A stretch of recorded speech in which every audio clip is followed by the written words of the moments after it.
Me llamo Ana Paula Medina y vengo de México. Halo, nama saya Michael dan saya berasal dari Indonesia. Yo me llamo María y vengo de la República Dominicana. Donc je suis famille d'accueil pour la 3e fois et cette année on accueille Maria de République Dominicaine. On accueille Anna Medina du Mexique. On accueille Christina qui vient de Russie, qui a 17 ans. On accueille pour la 5e fois et cette fois-ci c'est une jeune fille qui vient d'Autriche. Ça nous apporte d'abord le partage, on apprend à partager, à vivre en collectivité. On peut en tirer que du bien, moi je trouve. D'abord, pour la famille, ça soude vraiment. Et c'est que de la découverte. Et même si c'est une mauvaise expérience, on aura quand même appris des choses. On en tire de toute façon quelque chose et on en grandit vraiment. C'est à la fois surprenant, interpellant, gratifiant aussi. On joue et aussi on apprend à couper l'espagnol. La première jour, c'est mon papa qui dit « Alors, Michael, la première leçon, c'est faire des frites. » Alors, il m'a montré comment couper des pommes de terre. Oui, c'est vraiment chouette. Avec l'américaine, on a été surpris de voir qu'elle prenait beaucoup de place et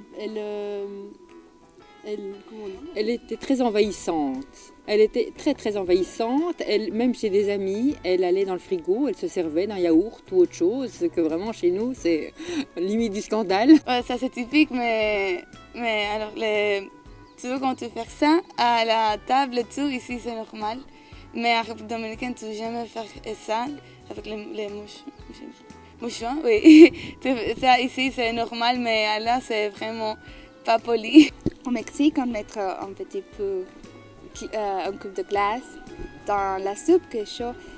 Ici, je demandais à ma mère si je peux mettre la coupe. Elle a dit pourquoi? Parce que c'est chaud.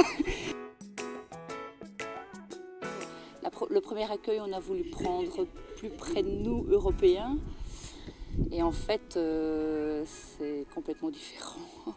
Les gens ici, ils disent que les Belges sont très sympas, mais pour nous, pour les Asiatiques, c'est quand même froid. Ici, il y a beaucoup de liberté pour les gens. Au Mexique, il n'y a pas beaucoup. Il y a, mais ici, quand tu vas très centre, tu peux aller en bus toute seule.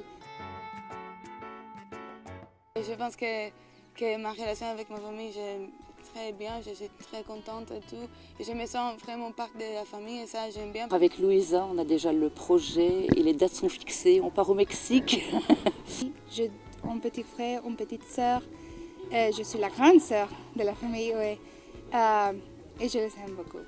L'Islandaise, elle est revenue après un an pour étudier en Belgique et maintenant, elle revient souvent et on la voit aussi. On a beaucoup de contacts.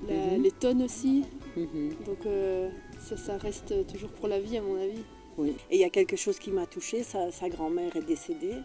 Et il m'a dit, j'aurais voulu que tu sois là pour que je puisse parler avec toi parce que j'aimais bien parler avec toi. Et ça, c'est quand même quelque chose de touchant, oui. Et puis qui dit que les liens familiaux sont là.